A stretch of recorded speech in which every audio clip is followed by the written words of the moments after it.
ঠোঁটে চুমু খেতেই কণা বলে ওঠে, ফিরোজ ভাইয়া তুমি কি করতেছো এইসব? আমাকে কথা বলিস না, চুপ করে থাক, না হলে সবাই জেগে যাবে।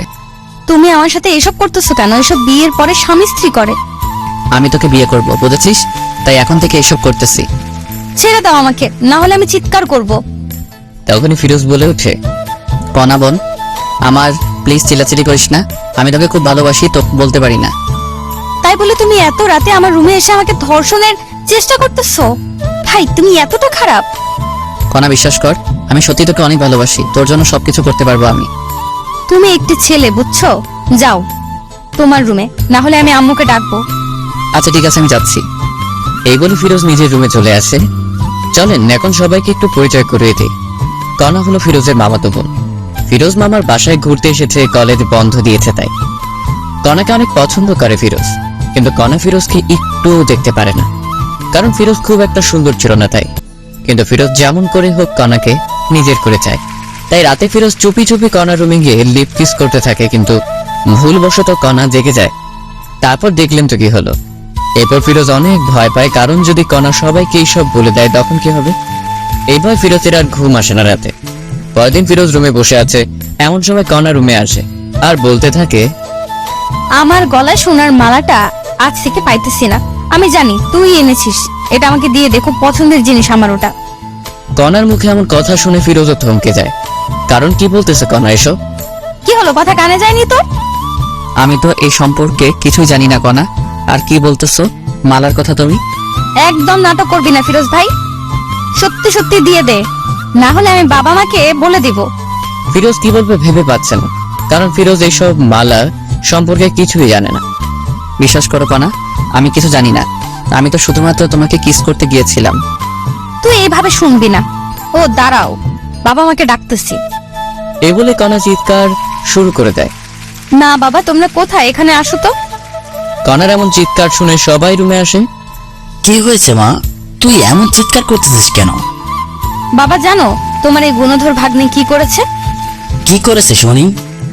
আমার গলার সোনার হারটি চুরি করেছে, এখন বলেছে নেয়নি। কি বলেছে এসব কণা তুই? হ্যাঁ মা, ও নিয়েছে। আমি কত করে বললাম ভাই দিয়ে দাও, দিল না।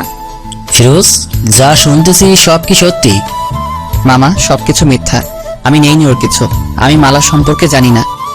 ও আচ্ছা, কণা তুই যে বলতেছিস ফিরোজ নিয়েছে, তুই শিওর ও নিয়েছে বা কোনো প্রমাণ আছে তোর কাছে? বাবা জানো আরো কি করেছে ও আমাকে? কি করেছে শুনি? ফিরোজ আমাকে নষ্ট করার চেষ্টা করেছে। আমি রাতে ঘুমাইছি দেখে আমার পরনের সবকিছু খুলে ফেলেছে, আমাকে নষ্ট করার চেষ্টা করেছে। আমি জেগে যাই, তখন ও বলতেছে আমার ভুল হয়েছে, এটা ওটা অনেক কথা, আর আজকে থেকেই আমার মালাটি পাইতেছি না। কণার কথা শুনে ফিরোজ একটু অবাক হয়, কারণটা হলো ফিরোজ শুধুমাত্র কিস করেছে, আর কণা কি সব বলতেছে। রাগান্বিত চোখ নিয়ে ফিরোজের প্রতি কণার বাবা তাকিয়ে বলে, এসব কি সত্যি? হ্যাঁ বা না বলবি ফিরোজ। ফিরোজ ভয়ে ভয়ে বলে, হ্যাঁ মামা আমি গিয়েছিলাম ওর রুমে, কিন্তু বলা শেষ হতে না হতে এই প্যান্টের বেল খুলে ফিরোজকে মারতে থাকে। মামা আমার সব কথারই তো শোনো আগে। তোর আর কোনো কথাই শুনবো না। তোর সাহস কেমনে হয় আমার মেয়ের দিকে তাকানো? এই শিক্ষা দিয়েছে তোর মা বাবা? মামা আমি কণাকে ভালোবাসি, তাই আমি ওর রুমে গিয়েছিলাম। তোর ভালোবাসা বের করতেছে, দাঁড়া। এটা বলে ফিরোজকে মারার জন্য কণার বাবা একটি লাঠি নিয়ে আসে। এইদিকে কণা এই সব কিছু দেখতেছে আর হাসতেছে। এরপর নিজের রুমে চলে যায়। তখন কণার মা দেখতে পায় যে ফিরোজের কপাল দিয়ে অঝরে রক্ত পড়তেছে। এই আর মানিও না, দেখো রক্ত পড়তেছে কত। আমার মেয়েকে নষ্ট করার চেষ্টা করে, তারাও ওকে আরো মজা দেখাই দিছি। এই নাও, আর একটিও মারবে না। যাও ব্যান্ডেজ নিয়ে আসো কর্নার রুম থেকে। তোমার নিজের ভাগ্নে, বুঝছো? হয়তো ভুল করেছে, তাই বলে একদম আর মারতে হবে না। কণার মায়ের এমন কথা শুনে কণার বাবাও এবার থামে, আর মাথা ব্যান্ডেজ করার জন্য যখনই কণার রুমে ব্যান্ডেজ আনতে গেল, কণার বাবা তখনই শুনতে পায় যে রাত 12টার পর আমাকে ধর্ষণ করার চেষ্টা করেছে। এসব কিছু মিথ্যা অপবাদ তোমার জন্য দিয়েছি, কিন্তু সিয়াম আমার গলার মালা চুরি করার অপবাদ ও দিয়েছে ফিরোজকে। যে মালা আমি তোমাকে দিয়েছি বিক্রি করার জন্য।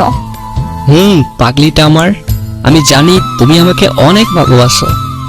শুধুমাত্র অনেক না, অনেকের থেকেও অনেক। তোমাকে বিশ্বাস করি আর ভালোবাসি আমি, বুঝছো? I love you Siam. I love you too my dear girlfriend. আমি তোমাকে ভালোবাসি আমার প্রিয় বান্ধবী। আচ্ছা সোনা পাখি, ঠিক আছে, এখন ফোন রাখি, পরে কথা বলবো, কারণ যদি বাবা মা শুনতে পারে তো সমস্যা হবে। ঠিক আছে, ভালো থাকিও। এরপর কণা ফোন কেটে দেয় আর ভাবতে থাকে, ভালোই হয়েছে এই সময় আমাদের বাসায় ফিরোজ এসেছে, না হলে কেমনে কি করতাম। যাক, আল্লাহ যা করে ভালোর জন্যই করে। এমন সময় কণার বাবা রুমে আসে, এসেই বলে, কনা, ফিরোজের অনেক চোট পেয়েছে, ভীষণ রক্ত পড়তেছে, ওকে একটু মাথায় ব্যান্ডেজ করে দিবা, বায়োডিন আছে দাও তো। তখনই কণা জোরে বলে উঠে, বাবা তুমি কি পাগল হয়ে গিয়েছো? এই ধর্ষককে আবার ব্যান্ডেজও করে দিবা? তখনই কণার বাবা কিছু বলতে গিয়ে আর বলে, চুপচাপ বায়োডিন নিয়ে যায়। কণার বাবা চলে যাবার পরেই কণা মনে মনে বলতে থাকে, যাক বাবা, ভালোই হয়েছে সিয়ামের ফোনটি কেটে দিয়েছি, আর একটু হলো তো বাবা শুনেই ফেলতো। আর এইদিকে কণা জানে না যে সবকিছু তার বাবা শুনেছে, তবু কিছু বলেনি। না বলার কারণ আপনাদের পরে নিশ্চয়ই বলবো। এরপর কণার বাবা ফিরোজের কাছে এসে সুন্দর করে সবকিছু পরিষ্কার করে ব্যান্ডেজ করে দেয়। ফিরোজও বুঝতেছে না কি হচ্ছে এইসব। যে মানুষটা একটু আগে অঝরে মারছিল, সে এখন এত যত্ন সহকারে এগুলো করতেছে। এখন ঠিক আছে, ভালো লাগতেছে ফিরোজ তোর? মামা ভালো লাগতেছে। এই তুমি যাও একটু, তুমি যাও একটু ভাত নিয়ে আসো। ঠিক আছে, যাইতেছি। এইদিকে কণার মাও ভাবতেছে যে মানুষটা মারতে মারতে শেষ করতে চেয়েছিল, কি এমন হলো আবার এত আদর করতেছে। এইদিকে ফিরোজের কাছেও সবকিছু যেন স্বপ্ন মনে হচ্ছিল। কণার মা চলে যাওয়ার সাথে সাথে ফিরোজ তার মামার পা ধরে বলতে থাকে, মামা আমার ভুল হয়েছে, আমাকে মাফ করে দাও, আমি আর এমন কাজ কখনো করব না। আরে পাগল, ঠিক আছে বাছার, আমি মাফ করে দিয়েছি তোকে। সত্যি মামা মাফ করে দিয়েছো? সত্যি মাফ করে দিয়েছি। এর ফাঁকেই কণার মা আসে ভাত নিয়ে। এরপর কণার বাবা নিজে হাতে করে ফিরোজকে খাইয়ে দিচ্ছে। এমন সময় কণা বাইরে আসে, সেই তো অবাক এইসব দেখে, কি হইতেছে এইসব। তখন কণা কাছে এসে বলে, ছি ছি ছি বাবা, তুমি একে কোথায় পুলিশকে দিবে তা না করে একে নিজে হাতে খাওয়াই দিতেছো। তোমার মেয়েকে নষ্ট করার চেষ্টা করেছে, আর তুমি কি না। এই বলেই কণা ভাতের প্লেটটি ফেলে দেয়। এইসব সহ্য করতে আর না পেরে কণাকে ঠাস ঠাস ঠাস করে দুইটা থাপ্পড় দেয়। বাবা তুমি এই চোর ধর্ষকের জন্য আমায় থাপ্পড় মারলে? তুমি আমার বাবা ভাবতে ঘৃণা হচ্ছে আমার। আরে কি কথা বললে আরো থাপ্পড় দেবো, যা রুমে যা। এইসব কিছু কণার মা দেখতেছে, কিন্তু ভয় কিছুই বলতে পারতেছে না। ফিরোজও বেশ অবাক হয়ে যায়, কারণ কোথায় মামা আমাকে মারবে তা না কণাকে মারতেছে। কত আদরের মেয়ে জীবনে দেখিনি, মারতে আজ এত জোরে মারলো। এসব ভাবতেছে, তখন কণার বাবা বলে উঠে, ফিরোজ তোর বাবা মাকে ডাক, ফোন দিয়ে আসতে বলো এখনই। ফিরোজ বাবা মার কথা শুনে একটু ভয় পায়, কিন্তু কিছু করার নেই, ডাকতেই হবে। এরপর ফিরোজের বাবা মাকে ফোন করে ডাকে যেন দুপুরের মধ্যেই চলে আসে। যা রুমে রেস্ট নি এখন, ফিরোজ তুই। এটা বলি কণার বাবা মা দুজনে চলে যায় ওদের রুমে। ফিরোজও রুমে এসে রেস্ট নেয় আর ভাবতে থাকে কি হবে এখন যদি বাবা মা এসব শুনতে পায়, তখন কি হবে। হাজারো চিন্তা ফিরোজের মাথায় ঘুরপাক খেতে থাকে। আচ্ছা তোমার কি হলো কনার বাবা? তুমি এমন আচরণ তো কখনোই করনি, আজ কি এমন হলো? কনাকে মারলে তুমি? এরপর সবকিছু কণার বাবা খুলে বলে। এই সবকিছু শুনে যে কণার মাও অবাক হয়ে যায়, ভাবতেই পারে না কণা এমন হয়ে গিয়েছে। তুমি এখন কি করবা? তবে ফিরোজের বাবা মা আসুক আগে, তারপর দেখি কি করা যায়। এরপরে সবাই ফিরোজের বাবা মা আসার অপেক্ষা করতে থাকে। প্রায় বিকেল 5টার দিকে ফিরোজের বাবা মা আসে। এসেই দেখে ফিরোজের এমন অবস্থা। কি আমার ছেলেকে মেরেছে? হ্যাঁ, এত বড় সাহস? আফা আইসিস? আমি মেরেছি ফিরোজকে। কেন মেরেছিস ফিরোজকে এমন করে? তোর একটু হাত কাঁপে না? আফা রাগ করিস না, আগে সবকিছু শোন। আচ্ছা বল, কি বলবি? এরপর কণার বাবা প্রথম থেকে সবকিছু বলতে থাকে। এই সব শুনে ফিরোজের মাও অবাক হয়ে যায়। ফিরোজ, আমি তোকে এই শিক্ষা দিয়েছি রে? হ্যাঁ মা, আমাকে ক্ষমা করে দাও। আফা শোন, আমি চাই কি ফিরোজ আর কণার বিয়েটা দিতে, তুই কি বলিস? আমি আর কি বলবো, আমি চাই কণা আর ফিরোজের বিয়েটা হোক। এইসব কণা রুম থেকে শুনে বলে ওঠে, আমি ওকে বিয়ে করব না, ওর মতো কুৎসিত ছেলেকে আমি বিয়ে করব না। তোকে বিয়ে করতেই হবে, বুঝছিস? না, আমি আমার সারা জীবন গেলেও বিয়ে করব না। আমি কোনো কথা শুনতে চাই না, আজকেই বিয়ে হবে। না বাবা, তুমি এমন করতে পারো না। আমি কি করতে পারি না আবার সেটা তো ভালো করেই জানিস। ওকে আমি কিন্তু মরে যাব বাবা তুমি এমন করলে। ঠিক আছে, বিয়ে করিও না, আমার সব সম্পত্তি ফিরোজের নামে লিখে দিচ্ছি। এই কথা শুনে কণা অবাক হয়ে যায়, কারণ এত সম্পত্তি বাবা ফিরোজকে দিবে। এই সবকিছু আমার ভাগ, তুমি ওকে দিবা কেন? তুমি যদি ফিরোজকে বিয়ে করো তবে তোমার নামে দিব। বাবার এমন কথায় কণা রাজি হয়ে যায়, কারণ কণা ভাবতেছে সব সম্পত্তি পেলেই ফিরোজকে ডিভোর্স দেবে। এই জন্য কণা রাজি হয়ে যায়। এরপর সবাই বিয়ের জন্য সবকিছু রেডি করে। ফিরোজ পরেছে তার প্রিয় রং কালো, তাই কালো পাঞ্জাবি। এদিকে কণা পরেছে লাল রঙের বেনারসি শাড়ি। কণাকে যখন সামনে আনা হলো, ফিরোজ কণাকে দেখে চোখ সরাতে পারতেছেন। এ যেন একটা পরী আকাশ থেকে নেমে আসলো। এরপর যখনই বিয়ের কাজ সম্পূর্ণ করার জন্য কাজী আসলো, যখন কণাকে কাজী কবুল বলতে বলল, 3 বার কবুল বলবে এমন সময় সিয়াম চলে আসে। এই কোনা, তুমি কি পাগল হয়ে গিয়েছো? আমাকে ছেড়ে কাকে বিয়ে করতেছো? এটা তোমার ভালোবাসা? বিশ্বাস করো সিয়াম, আমি তোমাকে ভালোবাসি। দেখতেই তো পাইতেছি কেমন ভালোবাসো। এই তোমাকে সব কিছু পরে বলবো আমি, প্লিজ আমাকে ভুল বোঝো না। চুপ করো, মিথ্যাবাদী কোথাকার। আজকের পর থেকে আর যোগাযোগ করবে না আমার সাথে। এটা বলেই সিয়াম চলে যায়। এমন ঘটনা ঘটবে কেউ বিশ্বাস করতেছে না। সিয়াম দাঁড়াও। কণার কোনো কথাই আর না শুনে সিয়াম চলে যায়। এই ছেলেটার জন্য এত কিছু করছিস, বাহ খুব ভালো। তুই যে আমার সন্তান এটা ভাবতেই ঘৃণা হচ্ছে আমার। কাজী সাহেব, আপনি বিয়ে পড়ান। কণা ভাবতেছে কি করবে, কারণ যদি আজ ফিরোজকে বিয়ে করে তবে সিয়াম কখনো ক্ষমা করবে না কণাকে। কি হলো, কবুল বলো কণা। কবুল কবুল কবুল। কবুল বলেই কণা নিজের রুমে চলে যায়। আলহামদুলিল্লাহ পড়ি সবাই। এরপরে সবাই আলহামদুলিল্লাহ পড়ে। বাবা কিছু মনে করিও না, আমার মেয়েটি একটু রাগী কিন্তু অনেক ভালো। ও হয়তো একটু ভুল করেছে, একজনকে ভালোবেসে, তবে ঠিক হয়ে যাবে।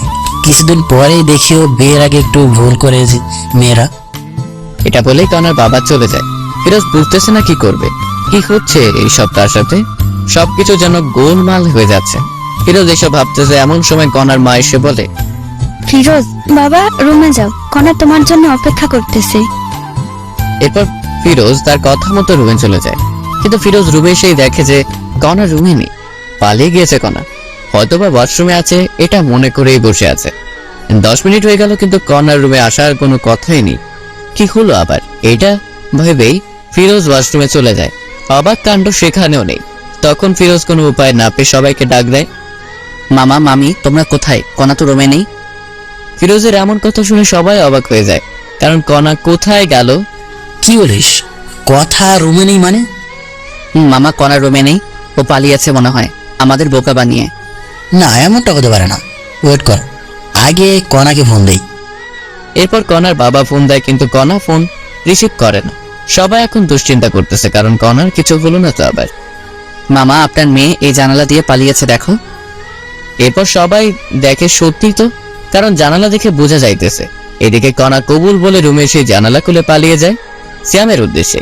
কণা পালিয়ে এসে সিয়ামকে খুঁজতেছে, কিন্তু পাইতেছে না। যেখানে যেখানে থাকার কথা কোথাও পাইতেছে না। ফোনটা অফ সিয়ামের। এমন অবস্থায় কি করবে কণা বুঝতেছে না। তখনই মনে পড়লো সিয়ামের ফোনের লোকেশন ট্র্যাক করতে হবে, তবেই পাবো। এরপর কণা সিয়ামের ফোনের লোকেশন ট্র্যাক করে দেখে এখান থেকে প্রায় 1 কিলোমিটার দূরে।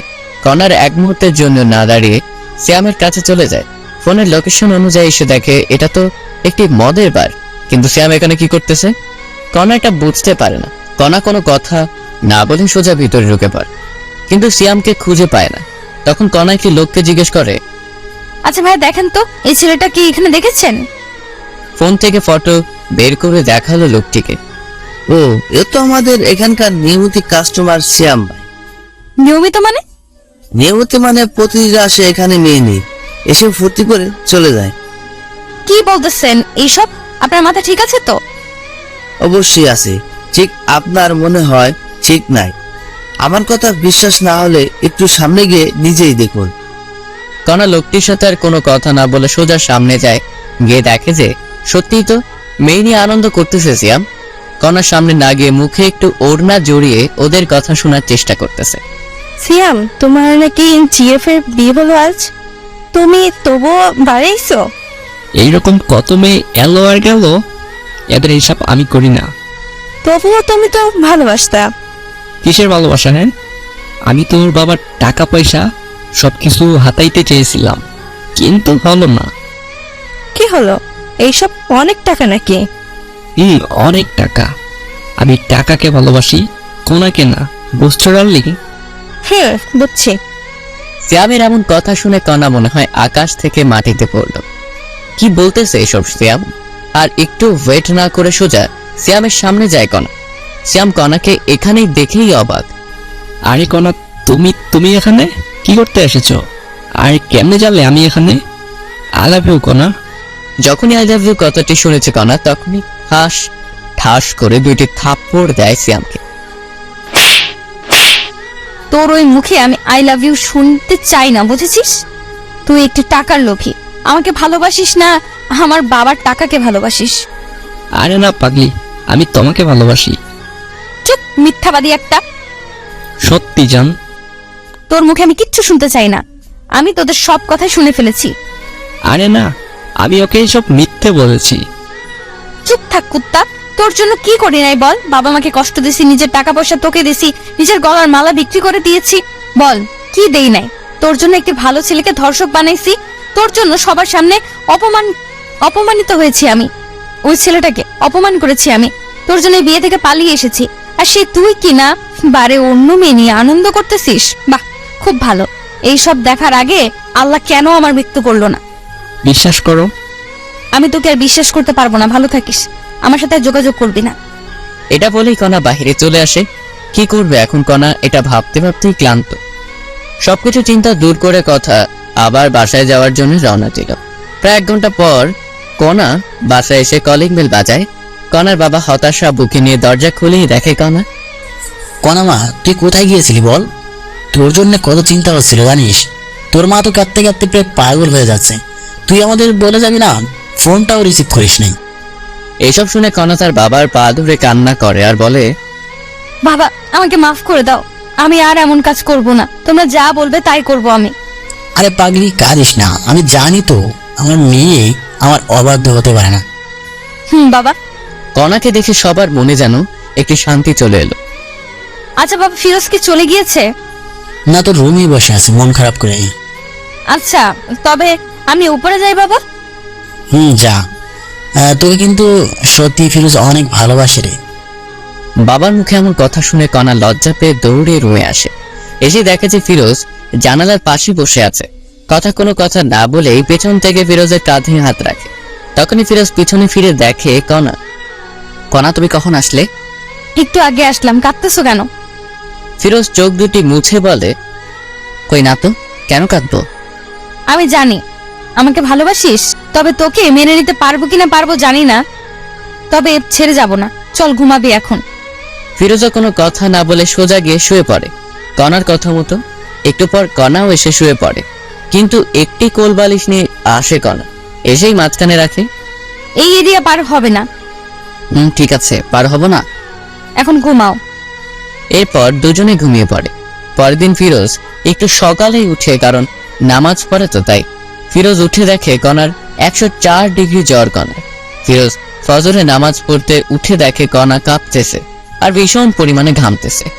এটা দেখে ফিরোজ একটু কণার কপালে হাত দেয় আর দেখে যে কণার ভীষণ জ্বর এসেছে। কণার এমন অবস্থা দেখে ফিরোজ সাথে সাথেই ফোন করে ডাক্তারকে। আসসালামু আলাইকুম, ডাক্তার বলতেছেন? ওয়ালাইকুম আসসালাম। আমি ডাক্তার বলতেছি। কিছু হয়েছে কি?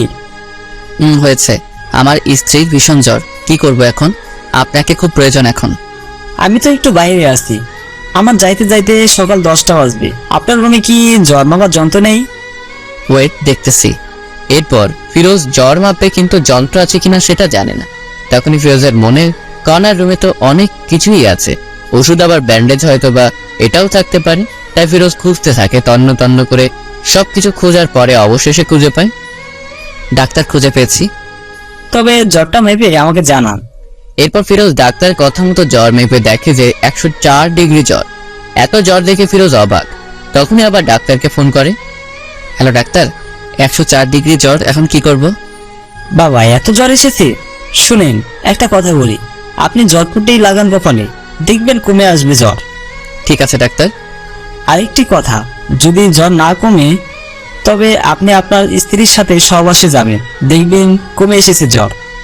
অনেকে বলতে পারেন সহবাস করলে কি জ্বর কমে? আমি বলবো হ্যাঁ, কারণ হাদিসেও আছে স্বামী যত নিকট স্থলে স্ত্রী থাকবে ততই রোগমুক্ত থাকবে। ডাক্তারের এমন কথা শুনে ফিরোজ থমকে যায়, কারণ এই মেয়ে তো আমাকে দেখতেই পারে না, যদি আবার এমন করি না জানি কি হবে। কিন্তু ডাক্তার, কোনো কিন্তু নেই, আমি যা বলেছি তাই। এরপর ডাক্তার ফোন কেটে দিয়ে ফিরোজ জলপট্টি নিয়ে আসে। এরপর শুরু হলো এই ঘুরা দেওয়া।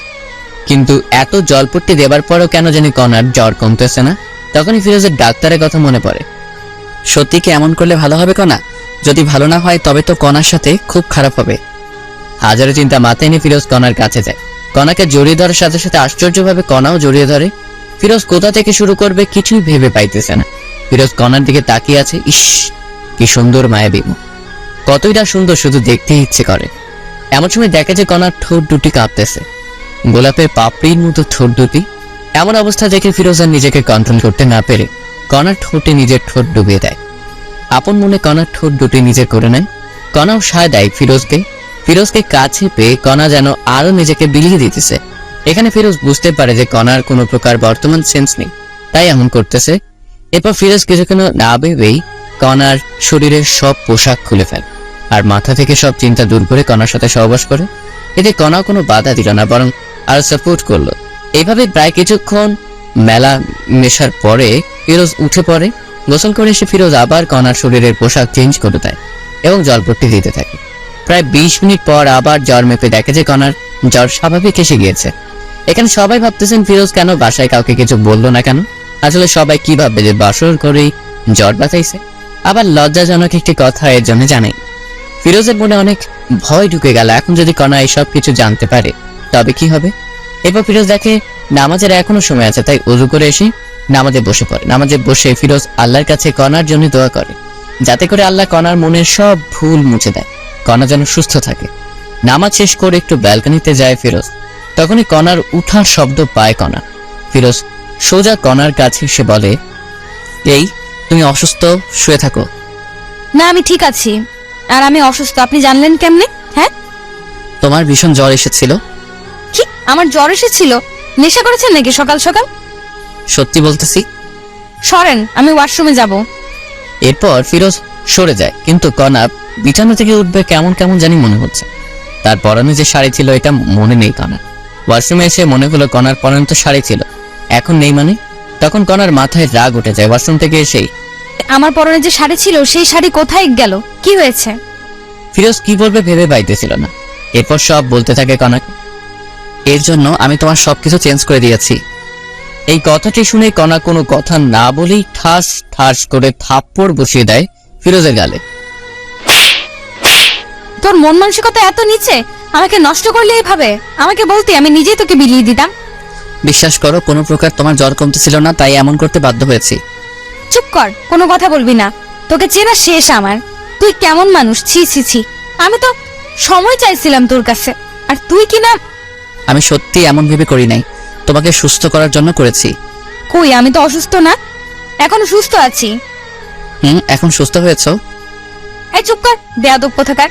এই জন্যে বলি আমার কষ্ট হচ্ছে কেন চলাচল করতে। এসব বলে কণা যখনই বিছানায় আবার শুতে যাবে তখন দেখা যায় পুরো বিছানা রক্তে হাহাকার করতেছে। বাহ, খুব ভালো, এত কষ্ট আমাকে দেওয়ার জন্য। ফিরোজ আর কোনো কথা না বলেই বাইরে চলে আসে। কি বলবে কণাকে? সত্যি কথা বলতেছে, বিশ্বাস করতেছে না।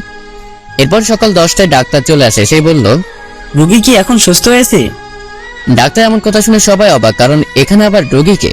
তখনই কণার বাবা বলে ওঠে, রোগী সুস্থ মানে এখানে আবার কে রোগী? না, এই বাসা থেকে তো ফোন দেওয়া হয়েছিল, একজন মহিলার খুব জ্বর হয়েছে। না ডাক্তার, আপনার কোথাও ভুল হচ্ছে, আমরা সবাই সুস্থ আছি। এইসব কথা আবার কণা শুনছিল। খাবার টেবিল থেকে অন্যদিকে ফিরোজ একটু কাজের জন্য বাইরে গেছে, তাই কেউ জানে না ডাক্তার কে ডেকেছে কে। আচ্ছা ঠিক আছে, সমস্যা নেই, কেউ অসুস্থ হলে বলবেন, আমি আসবো।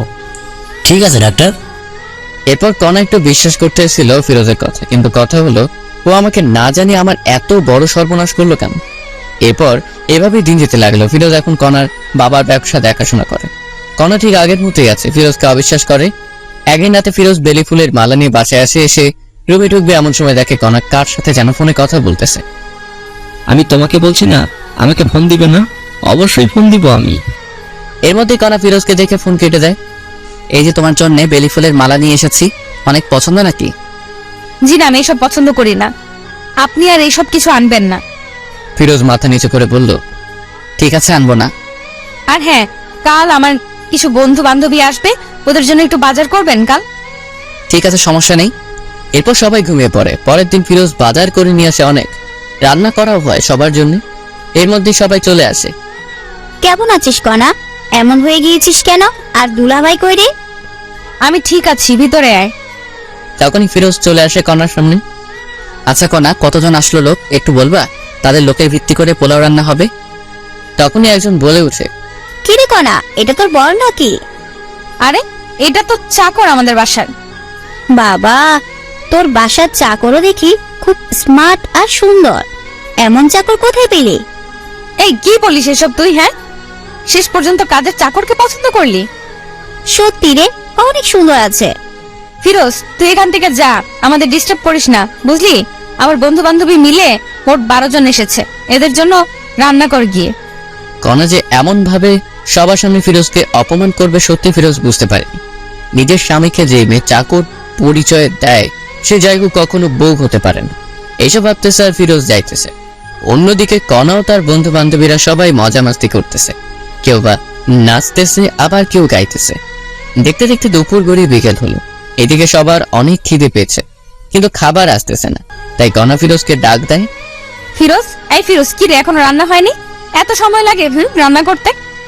আপামনি, রান্না হতে আর একটু সময় লাগবে, ধৈর্য ধরুন না একটু। ফিরোজের মুখে আপামনি ডাকটা শুনে কেমন জানি বুকটা চিনচিন করে উঠে কণার। তাড়াতাড়ি নিয়ে আয়। ঠিক আছে আপা।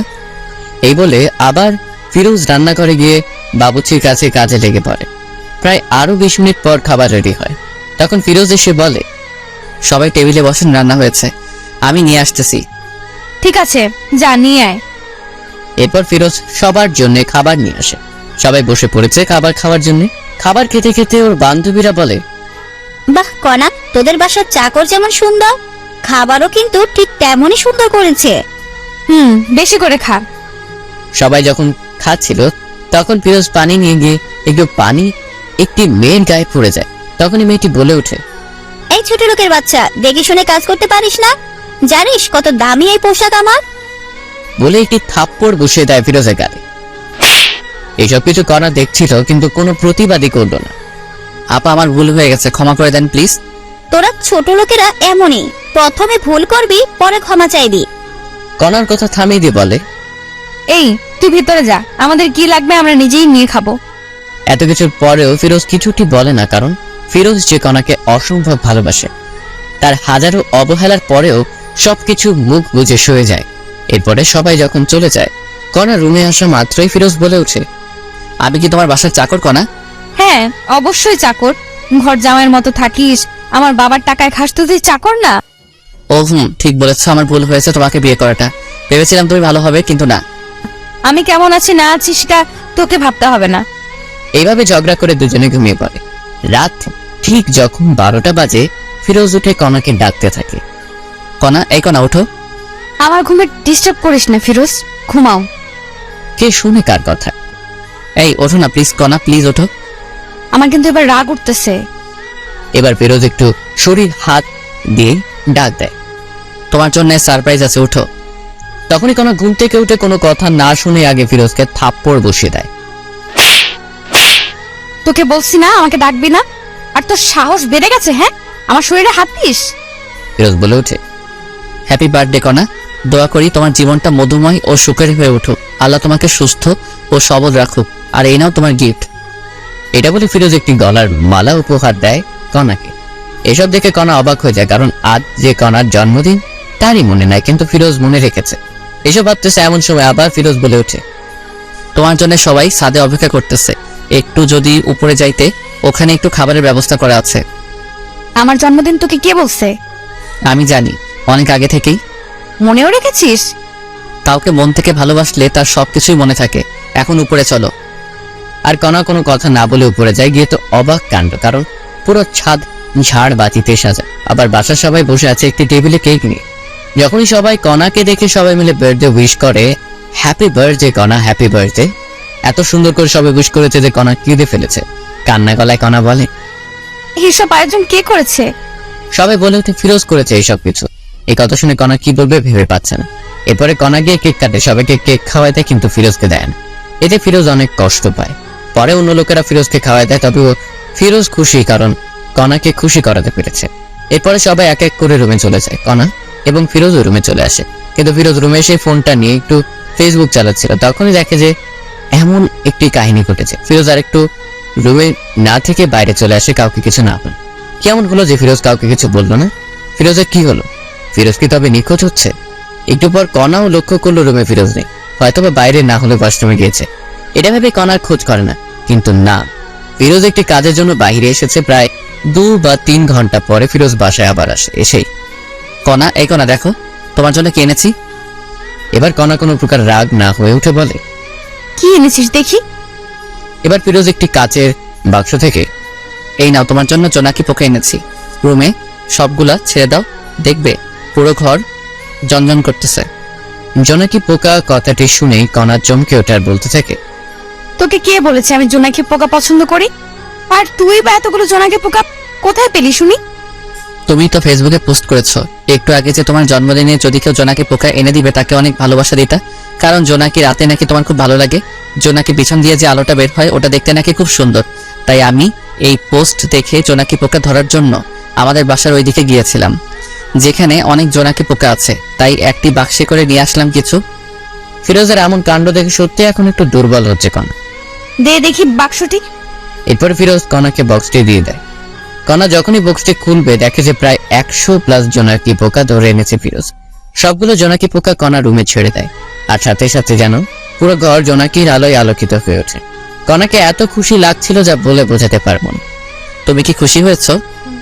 অনেক খুশি হয়েছে আমি।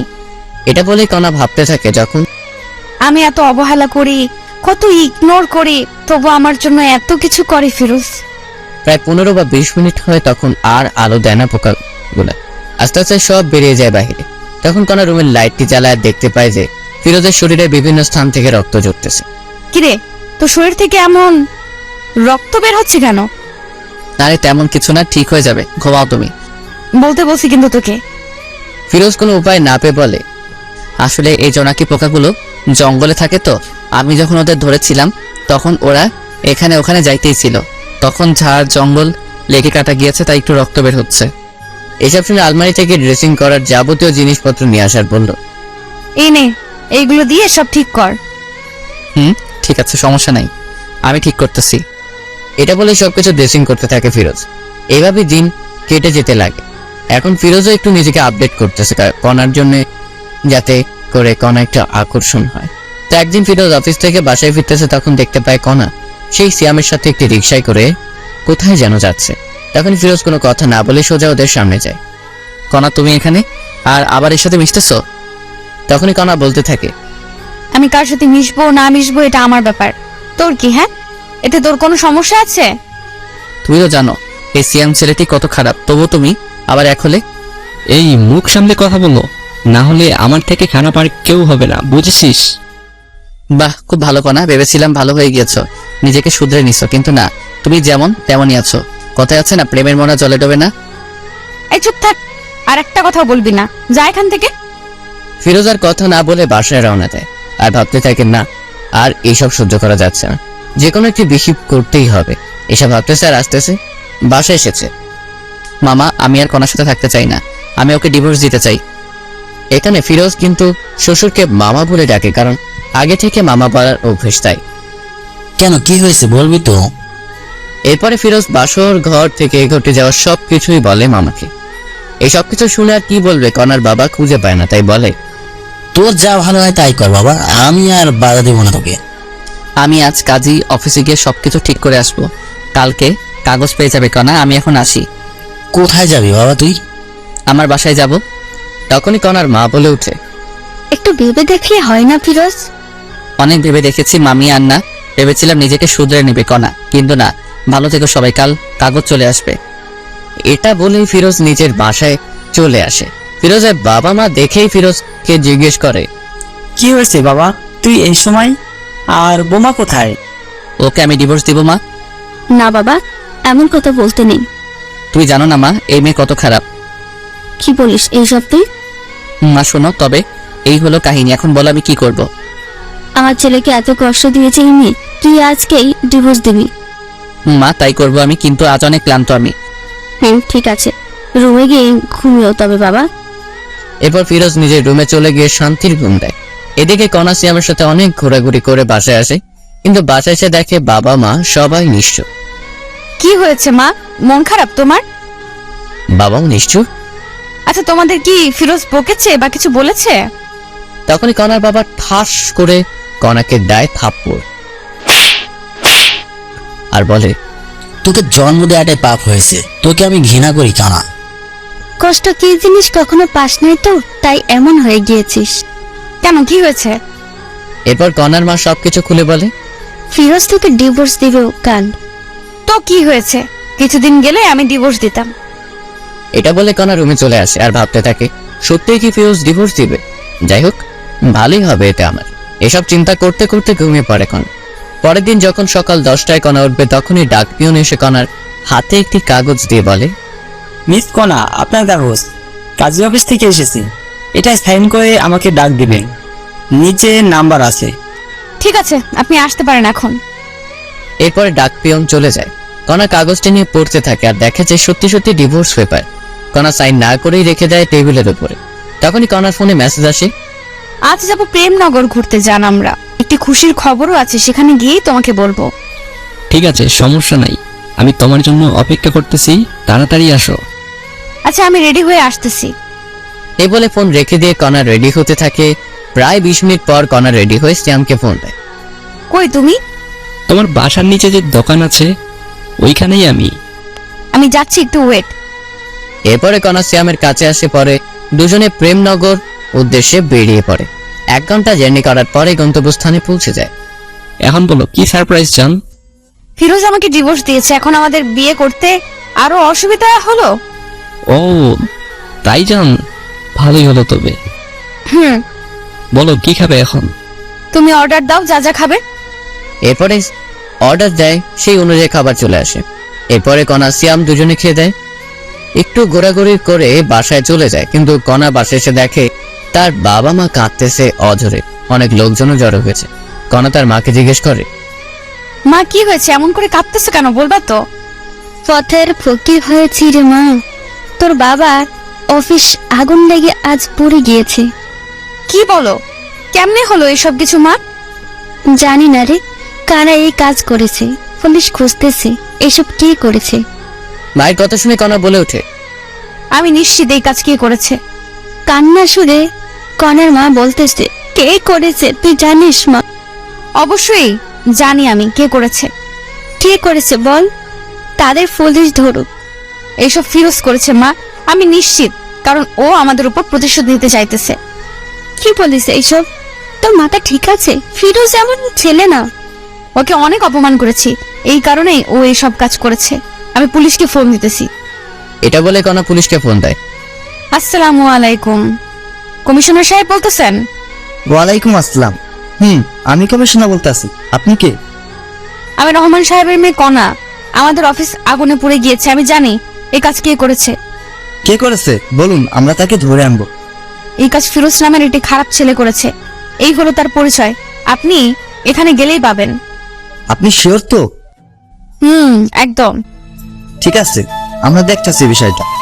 এরপর কণা মনে মনে ভাবতে থাকে, ফিরোজ এবার বুঝবি কণা কি জিনিস। আমার সাথে টক্কর দিস ছোট লোক একটা। এদিকে পুলিশ গিয়ে ফিরোজের বাসায় হাজির। তখনই, কাকে চাই আপনাদের? ফিরোজকে? আমি ফিরোজ, বলুন কি হয়েছে? আমরা আপনাকে সন্দেহবশতে গ্রেপ্তার করলাম। কি আমার দোষটা বলবেন একটু দয়া করে? আপনি নাকি মিস কণা ম্যাডামের অফিসে আগুন লাগাই দিচ্ছেন। কি বলেন স্যার এইসব? আর কে বললো আমি এইসব কিছু করেছি? আপনার নামে কণা অভিযোগ করেছে, এখন চলুন। ফিরোজের মা এসে বলে, না বাবা, আমার ছেলে এমন না, ও এমন কাজ করতেই পারে না। দেখুন, সত্যিটা সামনে আসলে সবকিছু পরিষ্কার হবে। আপনি কিন্তু স্যার আমাকে সন্দেহ বসতে হাত করা পরিয়ে নিয়ে যাচ্ছেন। যদি পরে প্রমাণ পান আমি এসব করি নাই, তবে আমি আপনাদের বিরুদ্ধে কেস করব। এবার পুলিশ রাগ হয়ে বলে, এই একে নিয়ে চলো, এর এত কিছু শোনার টাইম এখন আমাদের নেই। মাত্রই পুলিশ ধাক্কা দিতে দিতে ফিরোজকে নিয়ে চলে। মা চিন্তা করিও না, সব ঠিক হবে ইনশাল্লাহ, আমার কিছু হবে না। এমন অবস্থা দেখে ফিরোজের মা কান্না করতেই আছে। হাজার হলেও মা, ছেলে বিপদে থাকলে তো কান্না করবেই। ফিরোজকে জেলে এনেই মারধর করতেছে পুলিশ, সত্যিটা বের করার জন্য। কিন্তু ফিরোজ একটি কথাই বলে, আমি কিছু জানি না। জানিস না, তবে ওরা কেন তোর নাম বললো এখন বল। স্যার, কণা আমার বউ। কি বলিস, কণা তোর বউ? হ্যাঁ স্যার, তবে শুনুন। এরপরে ফিরোজ পুলিশকে সবকিছু বলতে থাকে, যা যা হয়েছে ফিরোজের মুখে সব শুনে বলে। ও, এই কাহিনী? স্যার, এইগুলো আসল কাহিনী। আচ্ছা ঠিক আছে, একে কেউ আর মারিও না, লকাবে ঘন। আর দেখো আসল কাহিনী কে ঘটিয়েছে। আমি যদি না করে থাকি এইসব, তবে আমাকে লকআপে রাখবেন কেন? সন্দেহ বসতে রাখতেছি, আমাদের লোকেরা কাজে লাগিয়ে পড়েছে। আসল লোককে পাইলে আপনি মুক্তি। এরপর ফিরোজ আর কিছুটি বলে না, চুপচাপ অপেক্ষা করতে থাকে। রাত পেরিয়ে সকাল হলো, জেলেই সেদিন ফিরোজের। পরের দিন ফিরোজ দেখতে পায় কণা এসেছে জেলে। এই ছোট লোকের বাচ্চা, তোর সাহস কেমনে হয় আমাদের অফিসে আগুন লাগাইতে? আমি লাগাইনি, অন্য কেউ লাগাইছে। আবার মিথ্যা বলিস, সত্যি বলে দে, কেন এমন করেছিস? এত কথা বলার টাইম নেই তোর সাথে, পুলিশ খোঁজ করতেছে, পরে জানা যাবে কে আসল দোষী, তখন না হয় আসিস। ফিরোজের এমন কথা শুনে কণার রাগ হয়ে যখনই যাইতে ধরবে একটি পুলিশ তখনই আসে। এই যে কণা, ওয়ে, আমরা আসল দোষীকে পেয়েছি। কে আসল দোষী? জেলে যে ফেরুজ। কথাটি বলার সাথে সাথে কণা কথাটি আটকে দিয়ে বলে, আমি বলেছিলাম তো এই ফিরোজ ছোট লোকটা আসল দোষী। তখন পুলিশ ধমক দিয়ে বলে। এ মহিলা চুপ করেন, মুখে যা আসে তাই বলেন। হ্যাঁ, পুলিশের এমন ধমক পেয়ে কণা চুপ হয়ে থাকে। আপনাদের অফিসের সামনে একটি দোকানে সিসি ক্যামেরা ছিল, সেখানে দেখা যাচ্ছে দুজন ছেলে হাতে আগুন নিয়ে যাচ্ছে। ওরা এই কাজ করেছে। কি বলেন এসব আপনি? আমি বলছি না, ক্যামেরা বলতেছে। আর আমাদের লোক খোঁজ পেয়েছে লোকগুলার, একটু পরেই আসবে। তখনই ফিরোজ বলে ওঠে, স্যার আমি কি একটু দেখতে পারি, লোকগুলোকে যদি চিনতে পারি? অবশ্যই। এই, ওর লগাবের তালাটি খুলে দাও তো। এরপর ফিরোজ এসে দেখতে থাকে, স্যার আমি এদের চিনি, এরা কণার বাবার অফিসে চাকরি করত। কয়েকদিন আগে অ্যাকাউন্ট থেকে টাকা চুরির জন্য এদের বহিষ্কার করা হয়। আপনি শিওর তো? 1000% শিওর স্যার আমি। কথাটি শেষ হতে না হতেই পুলিশ ওই লোক দুটিকে ধরে আনে, এনে জিজ্ঞেস করে কেন করেছে এসব কাজ। তখন তারা বলতে থাকে, স্যার, আমাদের দুশ্মন ছিল রহমান সাহেব, আর আমাদের অফিস থেকে সবার সামনে অপমান করে বের করে দিয়েছে, তাই আমরা এমন কাজ করেছি। এখানে ফিরোজ স্যার এই কাজটি করেননি। কি বিশ্বাস হলো তো এখন আপনাদের? আসলে ফিরোজ সাহেব কি বলে যে আপনাকে সান্ত্বনা দিব, বলার ভাষা নেই। কিছু মনে করিয়েন না। কোনো কিছু করার আগে অবশ্যই জেনে নেবেন, যাকে ধরবেন তার সম্পর্কে ভালো মন্দ, এরকম খারাপ মহিলার কথা কাউকে এমন করবেন না। ঠিক আছে। আর এই যে কোনা, আর আপনি এমন কিছু করবেন না যাতে অন্য কেউ কষ্ট পায়। ঠিক আছে। আসি তবে স্যার, ভালো থাকবেন। তখনই পুলিশ বলে ওঠে, দাঁড়াও। আবার কি হলো বলুন? এই যে কোনা, আপনি ফিরোজ সাহেবকে সরি বলুন, কারণ আপনার জন্য অনেক কষ্ট সহ্য করেছে জেলে। আরে থাক, সমস্যা নাই। আমি যা বলছি তাই করেন। তখন কণাও পুলিশের কথায় ফিরোজকে বলে, সরি, আমার জন্য আপনার অনেক সমস্যা হয়েছে। আরে না, সমস্যা নেই, আচ্ছা আসি এখন আমি। এই বলে ফিরোজও চলে যায়, কণাও চলে যায়। কণা বাসায় এসে সিয়ামকে ফোন দেয়। হ্যালো সিয়াম, দেখা করতে পারবে একটু? কেন, কি হয়েছে? দেখা করো, সব বলবো। এরপরে কণা সিয়ামের সাথে একটি রেস্টুরেন্টে দেখা করে সবকিছু বলে। এই কাহিনী হয়েছে। ও আচ্ছা, এই কাহিনী। আচ্ছা, আমাকে ছেড়ে যাবে না তো? তোমাকে আর ভালোবাসি না। সব সময় মজা করিও না সিয়াম, এমনি অনেক টেনশনে আছি আমি। সত্যি আমি তোমাকে আর ভালোবাসি না, কারণ তোমার টাকা পয়সা আর কিছুই নেই। মানে তুমি টাকা পয়সাকে শুধুমাত্র ভালোবাসো? তুমি যে বললে সেদিন তুমি শুধুমাত্র আমাকে ভালোবাসো, টাকা পয়সার প্রতি কোনো লোভ নেই তোমার? টাকা ছাড়া তোমাকে বিয়ে করে আমি আবার জীবনটা নষ্ট করব? আমি জানি তুমি মজা করতেছো, তাই না সিয়াম? বলেই কণা সিয়ামের হাতটি ধরে, এই আমার হাত ছাড়ো। কি করতেছো এইসব তুমি? হ্যাঁ, কেন তোমার হাত ধরেছি? আমার কথা বোঝা যায় না? বললাম না আমি তোমাকে ভালোবাসি না। কথাটি বলা মাত্রই কোনো ঠাস করে একটি থাপ্পড় বসিয়ে দেয়। তোকে ভালোবেসে বড় ভুল করেছি, একবার ছেড়ে গেলাম, কিন্তু কেন যে তোর জীবনে আবার ব্যাক আসলাম? তোর মতো টাকার লোভী লোকগুলোর জন্য ভালোবাসা পূর্ণতা পায় না। এটা বলে কণা রেস্টুরেন্ট থেকে বেরিয়ে চলে আসে। এদিকে সিয়ামও কিছু বলে না, কারণ যার কাছে টাকা আছে সিয়াম তার কাছে আছে। সবাই ভাবতেছেন সিয়াম এমন করলো কেন। আসলে কনার বাবার অফিসটা আগুনে পুড়ে যাবার কারণে কনারা রাস্তায় নেমে পড়ার মতো অবস্থা। তাই সিয়াম কনার সাথে ব্রেকআপ করছে। কনা বাসায় এসে রুমের সবকিছু ভাঙতে শুরু করে। তখনই কনার বাবা মা আসে আর বলে, কনা কি হয়েছে? তুই এসব বাড়তেছিস কেন? আমাকে বল। বাবা, মানুষ আমাকে এত কাঁদায় কেন, কষ্ট দেয় কেন? কে কষ্ট দিল রে মা? সিয়াম সিয়াম এখন পল্টি গেছে বাবা। আমি খুব ভালোবাসতাম সিয়ামকে, ও আমাকে ছেড়ে গেল আজ টাকা নাই বলে। একটি কথা মনে রাখিস মা, আল্লাহ ছাড় দেয় কিন্তু ছেড়ে দেয় না। মানে? তুই কম কষ্ট দিয়েছিস ফিরোজকে। ও তোকে অনেক ভালোবাসতো, কিন্তু তুই এতটাই খারাপ ব্যবহার করছিস যা বলার ভাষা খুঁজে পাই না। বাবার এমন কথা শুনে কনা বলে ওঠে, বাবা, আমি অনেক বড় ভুল করেছি। বাদ দে এইসব কিছু, এখন নিজেকে প্রতিষ্ঠিত করতে হবে তোকে। কেমনে কি করব বাবা বলো? আমাদের তো সবকিছু শেষ। শেষ হয়ে তোর কি হয়েছে? আবার নতুন করে শুরু করবি তুই? হ্যাঁ, চিন্তা করিস না, আমার বন্ধুর অফিসে তোকে পাঠিয়ে দিব। আমি ওর সাথে কথা বলে রাখবো, কাল থেকে জয়েন করবি আর নিজেকে পরিবর্তন করে দেখবি। পারবি তো? অবশ্যই পারবো বাবা, আমাকে পারতেই হবে। ঠিক আছে, আমি কথা বলতেছি, তুই রেস্ট নে রোয়। এই বলে কনার বাবা চলে গেল। এদিকে কনা ফিরোজের কথা ভাবতে থাকে মনে মনে। আচ্ছা, আমি ওকে এত কষ্ট ও খারাপ ব্যবহার করার পরেও ফিরোজ আমাকে এত ভালোবাসতো, আর আমি সেই কিনা কত খারাপ ব্যবহার করেছি। আমার বার্থডেতে সবাইকে কেক খাওয়ালাম, ওকে দিলাম না, তবু কিচ্ছুটি বললো না। আমার জন্য নিজের জীবন বাজি রেখে এত রাতে আমার প্রিয় জোনাকে পোকাগুলো আনলো, তবুও তাকে কষ্ট দিলাম। ফিরোজ কি আমাকে ক্ষমা করে দিবে? তখনই কনার ডিভোর্স পেপারের কথা মনে পড়ে, সাথে সাথে নিয়ে পড়তে থাকে। সত্যি তো ফিরোজ ডিভোর্স দিয়েছে, সাইনও করেছে, শুধুমাত্র আমার সাইনটাই বাকি আছে। তখনই কনা লক্ষ্য করলো পেপারের ভিতরে আরেকটি খাম। কৌতূহল বশত কনা খামটি বের করে দেখতে থাকে।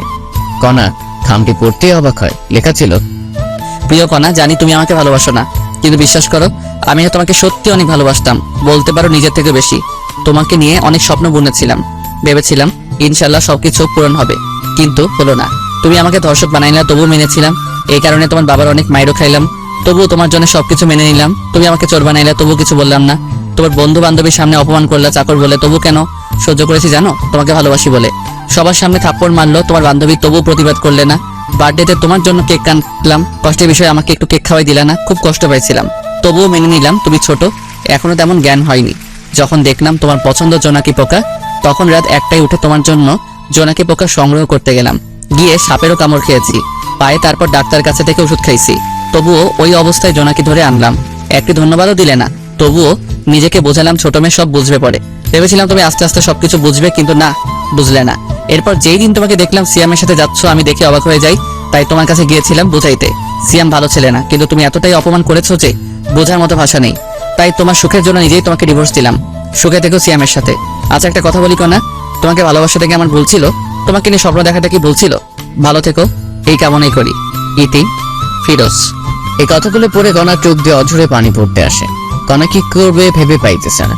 একটি মানুষ এতটা ভালোবাসা ছিল আর আমি বুঝতেই পারিনি। এসব ভাবতে ভাবতে কনা ঘুমিয়ে পড়ে। রাত ঠিক 10টা, এমন সময় কনার বাবা রুমে আসে। কনা, কনা, বাবা বলো। বন্ধুকে বলেছি কালকে জয়েন করবি নতুন অফিসে। বলেছে তোর নাকি স্যালারি 50+ ধরবে। তাই বাবা? মা, এখন ঘুমিয়ে পড়, কারণ সকাল সকাল উঠতে হবে তো। ঠিক আছে বাবা। এই বলে কনা ঘুমিয়ে পড়ে। পরের দিন সকালবেলা উঠে কনা নতুন অফিসে যাবে, তাই রওনা দেয়। বেশি দূর না, 10 মিনিট লাগবে রিক্সায় গেলে। কনার মনে ভয় কাজ করতেছে, নতুন অফিস, একটু লজ্জাও লাগতেছে। সবার সাথে নিজেকে খাপ খাইয়ে নিতে পারবে তো কনা? ভাবতে ভাবতে অফিসে চলে আসে। তো ভিতরে এসে বাবার কথা মতো বাবার বন্ধুর সাথে দেখা করে সব কাজ বুঝিয়ে নেয়। কনা খুব বেশি কাজ না, তবে ব্রেন লাগবে কাজ করতে। সবকিছু বুঝে যখন কনা নিজের আসনে এসে বসবে, তখনই চমকে ওঠে, কারণ ফিরোজ এখানে। কোনো কথা না বলে কনা ফিরোজের কাছে যায়। তুমি এখানে? নতুন চাকরি নিছি, কোনো সমস্যা? এটা কিন্তু আপনার বাবার অফিস না। আগে বলুন আপনি এখানে কি করতেছেন? আমিও চাকরি নিচ্ছি। ভালো, নিজের কাজ করুন গিয়ে, আমাকে ডিস্টার্ব করবেন না। ঠিক তখনই কনা ফিরোজের পাশে একটি কেবিন বসে পড়ে। আরে, আপনি এখনো বসতেছেন কেন? এই কেবিনটা আমার। ও, এরপর সবাই সবার মতো কাজ করতেছে। মাঝে মাঝে কনা ফিরোজের দিকে তাকিয়ে থাকে একটু করে, কারণ ফিরোজ নিজেকে চেঞ্জ করে ফেলেছে। আগে মাথায় অগোছালো চুল ছিল, মুখ ভর্তি দাড়ি ছিল, এখন সবকিছু কেমন জানি চেঞ্জ হয়েছে। এইসব ভাবতেছে আর কাজ করতেছে। এমন সময় দেখে একটি মেয়ে ফিরোজের কাছে এসে বলতেছে, এই হিরো, যাবা না লাঞ্চ করতে? যাব একটু পর কাজটা শেষ করেই। আমি অপেক্ষা করতেছি তোমার জন্য, বাইরে আসো, একসাথে লাঞ্চ করব। তখন ফিরোজ একটু কর্নার দিকে তাকিয়ে বলে, ঠিক আছে, অপেক্ষা করো, আমি আসতেছি। আজ কিন্তু আমি খাওয়াবো। ওকে হিরো আমার। বলেই মেয়েটি চলে যায়। এরপরে ফিরোজও লাঞ্চ করার জন্য যায়। তখনই কনাও যাইতে লাগে। ফিরোজ গিয়ে দেখে মেয়েটি অপেক্ষা করতেছে। এই চলো। এরপরে দুজনে পাশাপাশি হাঁটতে হাঁটতে যায়। কনার এসব দেখে কেন জানি কষ্ট হচ্ছে, খুব বুকের ভিতরটা জ্বলতেছে, কিন্তু বলতে পাইতেছে না। কি খাবে বলো? তুমি অর্ডার দাও। ফিরোজের কথা মতো মেয়েটি খাবার অর্ডার দেয়। এসব আবার কনা অন্য টেবিলে বসে শুনতেছে। এরপর যখন খাবার আসলো তখনই কনা দেখে যে মেয়েটি ফিরোজকে তুলে খাওয়াচ্ছে। আর সহ্য করতে না পেরে কনা ওদের সামনে গিয়ে, ফিরোজ কি হচ্ছে কি এসব? হ্যাঁ, হোয়াট? আমরা কি করব না করব আমাদের ব্যাপার, আপনার সমস্যা কোথায়? আমার সমস্যা আছে। তখনই মেয়েটি বলে ওঠে, আপনি আমাদের ডিস্টার্ব করতেছেন কেন? তুমি জানো আমি ফিরোজের কে? আমি ফিরোজের বউ, বিয়ে করাবো। এই কথাটি ফিরোজ শুনেই কনাকে, আমাকে জামাই বলিস? তোর সাহস তো কম না। কনা ফিরোজের এমন থাপ্পড় খেয়ে হতবাক হয়ে যায়। কারণ ফিরোজ কনাকে এমন করে সবার সামনে থাপ্পড় দিবে ভাবতেই পারেনি। তুমি আমাকে থাপ্পড় দিলে ফিরোজ? এই মেয়ে চুপ করেন, আর একটি কথা বলবেন না। এমন ভাবে কথা বলতেছো, আমাকে চেনো না? আশ্চর্য ব্যাপার, আমি আপনাকে কেমনে চিনবো বলেন? ও, এখন তো চিনবেন না। সুন্দরী রমণী পেয়েছেন পাশে। আর একটা বাজে কথা বললে আবার থাপ্পড় দিব। সরি, আমার ভুল হয়েছে। তখনই ফিরোজের সাথে থাকা মেয়েটি বলে, চলো তো তুমি, এই মেয়েটি আমাদের শান্তিতে থাকতেই দিবে না। যারা চলো। এই বলে ফিরোজ যারা দুজনেই চলে যেতে থাকে। ফিরোজ, তুমি কি ওই মেয়েটাকে চিনো? আরে না, আমি চিনবো কেমনে বলো? ফিরোজের কথা শুনে কনা চমকে ওঠে। কারণ যে ছেলেটা এত ভালোবাসতো সেই আজ আমাকে চিনে না, কেউ আর লাঞ্চ করলো না, আবার ঠিক আগের মতো কাজে লাগিয়ে পড়ে সবাই। এভাবেই দিন যেতে লাগে। কনা এখন ফিরোজের প্রতি এখন অনেক দুর্বল হয়ে পড়েছে। কারণ কোনো মেয়ে যদি ফিরোজের সাথে কথা বলে কনা সহ্য হয় না, কষ্ট হয়, খারাপ লাগে, কিন্তু কিছুই বলতে পারে না। কারণ ফিরোজ এখন কনাকে ভালোবাসে না। এইসব ভাবতেছে এমন সময় ফিরোজ কনার কাছে গিয়ে বলে, এই কাজগুলো নেন, 2 ঘন্টার ভিতরে কমপ্লিট চাই আমার। কিন্তু কোনো কিন্তু না, আমি আপনার সিনিয়র, যা বলছি তাই করতে হবে। ঠিক আছে, আমি চেষ্টা করব। এমন সময় আবার ফিরোজের ফোনে কল আসে। বাবু, তুমি কোথায়, কখন আসবে? কনাকে শোনার জন্য একটা স্পিকার একটু বাড়িয়ে দেয়। সোনা, একটু কাজে ব্যস্ত আছে, একটু পর তোমাকে ফোন দেই আমি। বাবু, মনে আছে তোমার, আজ শপিং করিয়ে দিবে আমাকে? আরে বাবা, দিব তো, তোমার জন্য করবো না তো কার জন্য করবো? ওরে জানটা। আম্মা সোনাটা আমার। কথাটি বলে ফোন রাখতে না রাখতে কনা বলে, কে মেয়েটি? আপনি কাজে মন দেন আপু। আমি জানতে চাইছি ফিরোজ, কে মেয়েটি? আপনি কে যে আপনাকে এসব বলবো? আমি তোমার বউ। ছিলে আগে, কিন্তু এখন ডিভোর্স হয়েছে। না, এখনো ডিভোর্স হয়নি, কারণ আমি সাইন করি নাই এখনো। সাইন করবেন তাহলে ঝামেলা শেষ। না, আমি করব না। কেন করবেন না? শুনে ডিভোর্স না দিলে তো আপনার বিএফ সিএম কে বিয়ে করতে পারবেন না। সিএম এর কথা বাদ দাও। বাদ দেবো কেন আপু বলেন? কারণ ওর সাথে আমার সম্পর্ক শেষ হয়েছে। আহাহাহা, ও তাই? আবার এক হয়ে যাবেন তো কিছুদিন পর। না, হব না। আপু নাটক বন্ধ করেন তো, আপনার এসব নাটক অনেক দেখেছি আমি। সত্যি বলছি ফিরোজ। আপনাকে আমি বিশ্বাস করি না আপু। ও, এখন কাজ করেন, অলরেডি 20 মিনিট আপনার শেষ, সময় মতো কাজ যেন পাই। শুন না ফিরোজ, একটু। জি বলেন। অফিস শেষে কফি খাইতে যাবে? আপনার সাথে? আমার সাথেই যাবে। হাসলেন আপনি আমাকে? কেন? আপনার মতো মেয়েকে টাইম দেওয়ার মতো সময় কি আমার আছে নাকি শুনি? এই কথাটি বলে ফিরোজ নিজের কেবিনে গিয়ে বসে। এদিকে ফিরোজের এমন আচরণ দেখে কনাও কান্না করে দেয়, চোখ দিয়ে পানি পড়তেই আছে। কনা, মা তোমার কি হয়েছে, কান্না করতেছো কেন? কনা চোখের পানি মুছে বলে, না, এমনি তেমন কিছু না আঙ্কেল। আমি বুঝেছি তোমার কষ্ট হচ্ছে এইসব কাজ করতে। না আঙ্কেল, আমি ঠিক আছি। না, ঠিক নাই। আমার বন্ধুর মেয়ে এত কষ্ট করবে আমার সহ্য হবে না। কাল থেকে তুমি আমার জায়গায় বসবে, সব দেখাশোনা করবে, আর আমি অন্য অফিসে যাব। কিন্তু আঙ্কেল। কোনো কিন্তু না, আমি যেটা বলছি ওটাই করবে। ঠিক আছে আঙ্কেল। যাই হোক, কনা মনে মনে অনেক খুশি। কারণ এখনো 3 বা 4 মাস হলো না, তাতেই এমন প্রমোশন হবে ভাবতে পারেনি। এরপর কনার আঙ্কেল সবাইকে ডাক দেয়। আসসালামু আলাইকুম। অফিসের অত্র কর্মচারীরা আপনাদের জানাইতে চায় যে কাল থেকে কণা আমার জায়গায় বসবে। ওকে সবাই বস মানবে। ও যেমন করে চলতে বলবে ঠিক তেমন করেই চলবে সবাই। এই কথা শুনে রীতিমতো সবাই অবাক, কারণ আজ থেকে 5 বা 6 বছর হলো এই অফিসে কাজ করতেছি, প্রমোশন কি জানি না, আর আমি কয়েকদিনই বস। সবাই বসের কথা সাড়া দেয়, ঠিক আছে বস। এর মধ্যে ফিরোজের দেওয়া সব কাজ কমপ্লিট করে কণা আসে। এই নাও, তোমার কাজ সম্পূর্ণ হয়েছে। ধন্যবাদ আপনাকে। এখন তো আমি তোমার বস। আজ থেকে না, সেটা কাল থেকে। আর আপনি আমার বস, তো কি করা লাগবে এখন আমাকে? হ্যাঁ, তাও ঠিক। এরপরে সবাই সবার মতো কাজে লাগিয়ে পরে কাজ শেষে যে যার মতো বাসায় যায়। তো পরের দিন সবাই অফিসে এসে দেখে কণা বসের কেবিনে বসে আছে। বসবেই তো, কারণ প্রমোশন হয়েছে। এরই মধ্যে ফিরোজ আজ একটু দেরিতে অফিসে আসে। মিস্টার ফিরোজ, আমার কেবিনে আসুন তো একটু। ফিরোজ বুঝতেছে না কেন ডাকতেছে কণা হঠাৎ করে। যাচ্ছি। কিছুক্ষণ পর বলো, কি বলবা? দরজাটা লাগিয়ে দিয়ে আসো। দরজা লাগিয়ে দিয়ে আসবো মানে? আমি যা বলছি তাই করো। আমি তোমার বস, অর্ডার করছি, পালন করো। ফিরোজ আর কিছু না বলে দরজা লাগিয়ে দিয়ে আসে। বলো, কি বলবে এখন? ফিরোজ, আমি তোমাকে সত্যিই ভালোবেসে ফেলেছি, আমাকে বিশ্বাস করো। আপনাকে সত্যি বিশ্বাস হয় না আমার। আপনার বিয়ে পাচ্ছে, ওনার সাথে সম্পর্ক ঠিক করেন গিয়ে। তোমাকে বলছি না আমি ভুল করেছি, আমার ভুল হয়েছে, আমাকে মাফ করে দাও না। সরি, মাফ করবেন আমাকে। কথাটি বলা শেষ হতে না হতেই কণা ফিরোজের শার্টের কলার ধরে কাছে টেনে নেয়। এই এমন করিস কেন? আমাকে আর একটিবার বিশ্বাস কর না। এই কি করছে? এসব ছাড়ো আমাকে। তুই আমার স্বামী, আমি তোকে যা মন চায় তাই করব। বলেই কণা ফিরোজের ঠোঁট দুটি আপন করে নেয়, মানে কিস করতে থাকে। ফিরোজ বুঝতেছে না কি করবে। এই কি হলো, ভালো লাগতেছে না তোমার? জানি না। আর আপনি চাকরের ঠোঁটে কিস করলেন, কারণটা কি? আবার শুরু হলো না? চুপ থাকো তো। বলে আবার কিস করতে শুরু করে। ফিরোজকে ঠোঁটে কিস করা শেষ হতে না হতে গলায় ঘাড়ে দিতেছে কণা। কণা যেন ফিরোজের জন্য পাগল হয়ে গেছে, কারণ ফিরোজকে কাছে নিয়ে শরীরে ঘ্রাণ নিতেছে। এমন সময় ফিরোজের ফোনে কল আসে। কণাকে ছাড়িয়ে ফিরোজ ফোনটি রিসিভ করে। জান, তুমি কোথায়? তোমাকে অফিসে কোথাও দেখতেছি না। আমি একটু বসের রুমে আছি, পরে কথা বলতেছি। কে এই মেয়েটি ফিরোজ? জবা এর নাম। কেন?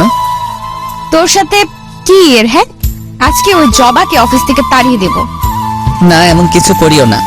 এটা বলে ফিরোজ চলে যায় কাজে। তখনই ফিরোজকে দেখে সবাই একটু হাসে, কিন্তু কেন হাসে ফিরোজ বুঝতেছে না। তখনই যারা চলে আসে। ওই তোমার? কথাটি বলতে না বলতেই কণা চলে এসে বলতে থাকে, এই যে যারা, আপনাকে যদি কাজ ছেড়ে একবারও ফিরোজের কাছে দেখি বহিষ্কার করব। ঠিক আছে ম্যাডাম। যাও তোমার কেবিনে। এরপরে কণার কথা মতো যারা চলে যায়। তখনই আবার কণা ফিরোজকে দেখে হেসে দেয়। ফিরোজ কণার হাসি দেখেও অবাক হয়। এই যে মিস্টার ফিরোজ, আপনার ঠোঁটে লিপস্টিক, সবাই দেখতেছে, মুখটা একটু ধুয়ে আসো। কি লিপস্টিক? এই লিপস্টিক আবার কোথায় থেকে আসলো আমার ঠোঁটে? একটু আগে যে আমার ঠোঁট দুটো তোমার ঠোঁটের সাথে মিশিয়েছিলাম, তখন লেগে গেছে, ভুলে গেছো বুঝি? সত্যি তো? কথাটি শুনে ফিরোজ নিজের মুখটা হাত দিয়ে মুছতে থাকে। কোথায় লিপস্টিক? মুছে যাবে তা নয়, আরো পুরো মুখেই ভর্তি হচ্ছে। তখনই কথা আবার বলে, সত্যি তোমার ঠোঁটের ছোঁয়া পেয়ে আমি পাগল হয়ে যাচ্ছিলাম। আপনাকে আমি দেখে নিব, কিন্তু বলে দিলাম। চলো না বাসায় দেখিও। হোয়াট? যা বলছি আমি তাই করো। ওয়াশরুমে গিয়ে ফ্রেশ হয়ে আসো, একটু বাইরে যাব। সরি, আমি বাইরে যেতে পারবো না। তুমি বললে তো আর হবে না, আমি তোমার বস, যা বলছি তাই করতে হবে। মাফ করবেন। This is my order. Firoz আর কিছু না বলে হ্যাঁ সূচক কথা বলে। এরপরে 20 মিনিট পরে কণা আর ফিরোজ দুজনে মিলে একটি রেস্টুরেন্টে যায়। সেখানে গিয়ে ফিরোজ আবার কণার এক্স বয়ফ্রেন্ড সিয়ামকে দেখে একটি মেয়ের সাথে। ফিরোজ ভেবে নেয় কণা নিশ্চয়ই কোনো প্ল্যান করেই আমাকে এনেছে। আপনি কি আমাকে আবারও অপমানিত করার জন্য এনেছেন? আরে অপমান করবো কেন, চলো বসি এখন। অপমানিত যদি না করবেন, তবে আপনার এক্স বয়ফ্রেন্ড সিয়াম এখানে, আর আপনি আমাকে এখানে নিয়ে আসলেন। বলো, কেন নিয়ে এসেছো এখানে আমাকে? ফিরোজ এমন কথা শুনে কণা চারদিকে তাকিয়ে খুঁজতে থাকে। তখনই দেখে যে সিয়াম পিছনের সিটে একটি মেয়ের সাথে কথা বলতেছে হাত ধরে। এই আমি তোমাকে কোনো অপমানিত করার জন্য আনি নাই, চলো আমার সাথে বসবে। ফিরোজের মনে তবুও ভয় কাজ করতেছে। কি হলো, চলো। কথাটি বলে কথা ফিরোজের হাত ধরে বসে পড়ে। বলো, কেন নিয়ে এসেছো এখানে আমাকে? যারা মেয়েটিকে বলো আগে। আমার জিএফ কেন? সত্যি করে বলো ফিরোজ। আশ্চর্য, সত্যি। আমার গার্লফ্রেন্ড যারা। প্লিজ ফিরোজ, ওকে ভুলে যাও। আমি তোমার জীবনে ব্যাক করতে চাই। আমার ভালোবাসা দিয়ে আগের সব অতীত মুছে দিতে চাই। সম্ভব না কণা। কেন সম্ভব না ফিরোজ? আমি তোমাকে বিশ্বাস করি না, বুঝছো? কি করলে আমাকে বিশ্বাস করবে তুমি? জানি না আমি। তখনই কথা আখ পাঁচ না দেখে ফিরোজের পায়ে পড়ে আর কান্না করতে থাকে আর বলে, আমাকে একটা সুযোগ দাও প্লিজ। জানি আমি ক্ষমার যোগ্য না, তবু একটা সুযোগ দাও। কণার এমন কান্নার ভালোবাসা দেখে একটু ফিরোজেরও মনেও মায়া হয়, কারণ হাজার হলেও ভালোবাসা। আমি না হয় ক্ষমা করে দিলাম, কিন্তু আমার মা। আমি খালামনের পাশেও গিয়ে মাপ চাইবো। তবে ঠিক আছে, চলো। তখনই আবার যারা ফোন দেয়। যারা বলো। কথাটি শেষ হতে না হতেই কণা ফোনটি কেড়ে নিয়ে বলতে থাকে, এই তুই যদি আমার জামাইকে আর একবার ফোন দিস তোর চাকরি থাকবে না বলে দিলাম। কণা এমন কথা শুনেই যারা ভয়ে ফোন কেটে দেয়। কি হলো এটা? তুমি শুধুমাত্র আমার। তাই বলে আপনি? এই আপনি কি? হ্যাঁ, তুমি ওকে বলবে বউকে? চলেন এখন বাসায় তবে। না, তুমি করে আগে বলো। বলো না ফিরোজ। তুমি? আচ্ছা চলো তোমার বাসায় এখন। এরপরে কণা ফিরোজ দুজনই রেস্টুরেন্ট থেকে বিয়ে বাসায় যাওয়ার উদ্দেশ্যে বের হয়। 1 ঘন্টা পরে প্রায় ফিরোজ বাসায় আসে কণাকে নিয়ে। মা, ও মা, বাহিরে আসো। ফিরোজের মা বাইরে এসেই অবাক, কারণ কণা এসেছে সাথে। কণা তুমি এখানে? খালামণি আমাকে মাফ করে দাও না, আমি আমার ভুল বুঝতে পেরেছি। না কণা, আমি চাই না তুমি আবার ফিরোজের জীবনে আসো। আমার ছেলে তোমার জন্য অনেক কষ্ট পেয়েছে, আর তোমাদের ডিভোর্স হয়েছে তো? না হয়নি, আমি ডিভোর্স পেপারে সাইন করি নাই। আমাকে একটু সুযোগ দাও না। না হবে না, ফিরোজ তুই ভেতরে আয়। ফিরোজের মায়ের কথা অমান্য করার পাত্র নয়, তাই মায়ের কথা মতো ভিতরে চলে আসে কণাকে রেখে। খালামণি, তুমি যতক্ষণ পর্যন্ত আমাকে ক্ষমা করবে না আমি এখান থেকে কোথাও যাব না। ফিরোজের মার কোনো কথা বললো না, ভিতরে ঢুকে বাকিদের দরজা লাগিয়ে দেয়। কণা সত্যি কোথাও যায় না, ওখানে বসে থাকে, কারণ কণার ফিরোজকে হারাতে চায় না, যে কোনো মূল্যে হোক ফিরোজকে চায়। এর কিছুক্ষণ পরেই আকাশ মেঘলা হতে শুরু করে। আজ মনে হয় প্রচুর ঝড় উঠবে, তাই ফিরোজের মা জানালা বন্ধ করতে এসে দেখে কণা এখনো বসে আছে এখানে। তবু কিছু বললো না, জানালা লাগিয়ে দিল। এরই মধ্যে আবার বৃষ্টি শুরু হয়। আস্তে আস্তে মনে হচ্ছে বৃষ্টি বেড়েই চলছে, আর খুব জোরে জোরে গর্জন হচ্ছে। এবার কেন জানি ফিরোজের মায়ের মনে একটু ঘটকা লাগে। যদি মেয়েটি না যায়, তাই জানালা খুলে দেখে এখনো আছে। এত জোরে বিদ্যুৎ চমকাচ্ছে, কখন জানি কি হয়। আজার হলো নিজের ভাইয়ের বোন বলে কথা। ফিরোজের মা এবার ফিরোজকে গিয়ে বলে, কণা বাইরে আছে, যা নিয়ে আয়, আমি ওকে মাফ করেছি। সত্যি মা, কণা এখন এখানে আছে? আছে, মনে হয় ওর ভুল বুঝতে পেরেছে, যা রুমে নিয়ে আয়। ফিরোজ মায়ের কথা মতো নিচে গিয়ে কণাকে ডাক দেয়। কণা ভিতরে আসো, বাহিরে অনেক বিদ্যুৎ চমকাচ্ছে। আগে বলো খালামণি আমাকে মাফ করেছে? মাফ করেছে, আসো। এরপরে ফিরোজ কণাকে ভিতরে নিয়ে আসে। খালামণি আমাকে মাফ করেছো সত্যি? আর যেন আমার ছেলেকে কষ্ট দেওয়া না হয়। ঠিক আছে। ফিরোজের রুমে কিছু পোশাক রেখে আছি, যাও গিয়ে চেঞ্জ করো। মায়ের কথা মতো দুজনে রুমে আসে। আমি পোশাক চেঞ্জ করব, তাই একটু বাইরে যাও। না, আমিও দেখবো, তুমি চেঞ্জ করো। না, পরে দেখি, এখন যাও তো। না, যাব না, আমার সামনে চেঞ্জ করো, আমি তো তোমার স্বামী। কণার কোনো কথা না বাড়িয়ে চেঞ্জ করতে থাকে। তারপর কণার শরীর থেকে সবকিছু খুলে চেঞ্জ করে রুমের ভিতরে আসে। তখনই ফিরোজ কণাকে গিয়ে জড়িয়ে ধরে। কি করতেছো? স্বামী স্ত্রী যা করে। এটা বলে কণাকে দেয়ালে হাত দুটি চাপ দিয়ে ধরে। এই ফিরোজ, ছাড়ো না। ছাড়ার জন্য কি ধরেছি? বলে ফিরোজ কণাকে কিস করতে যাবে, তখন ফিরোজ দেখে যে কণা কাঁপতেছে, ঠোঁট দুটি আরো কাঁপতেছে। আর কোনো কথা না বাড়িয়ে কণার ঠোঁট দুটো নিজের করে নেয়। এই কামড় দিও না, ব্যথা পাই। তো কি করবো গো? কি করে জানো না? কণার কথা শেষ হতে না হতেই ফিরোজ কণার ঘাড়ে গলায় কিস করতে থাকে। এমন ভালোবাসা পেয়ে কণাও পাগল হয়ে যাচ্ছে। ফিরোজের এমন ভালোবাসা পেয়ে কণার যেন নিঃশ্বাস ভারী হতে লাগে। এর মধ্যে দেয়াল থেকে হাত সরিয়ে ফিরোজ এবার কণার পেটে যখনই হাত রাখে, এই অবস্থায় কণাকে এত সুন্দর আর ভালো লাগতেছিল না। উফ! আর ভিতরে না যাই বুঝেই নিন কি হবে এখন ওদের মাঝে। এইদিকে ফিরোজের মা কণার বাবাকে সবকিছু বলে। এটা শুনে তো কণার বাবাও খুব খুশি, কারণ কণার বাবা এটাই চেয়েছিল। এখন আসি জারার কথায়। এখানে জারা হলো ফিরোজের বান্ধবী, যাকে বলে বেস্ট ফ্রেন্ড। যখনই দেখেছে কণায় অফিসে জয়েন করেছে, কণাকে জ্বালানোর জন্য এইসব প্ল্যান করেছে ফিরোজ। মনে মনে ফিরোজও চাইতো কণার কাছে এসে বলুক, ফিরোজ আমি তোমাকে ভালোবাসি। এভাবে ফিরোজ আর কণার বাসরাত হয়। এবং দুজনে এক হয়। যাই হোক, অনেক কষ্টের পর হলেও দুজনে এক হয়েছে এবং তাদের জীবন কাটতেছে অনেক সুখে। সবাই দোয়া করেন এদের জন্য। হ্যালো বন্ধুরা, গল্পটা কেমন লাগলো অবশ্যই কমেন্ট করে জানাবেন।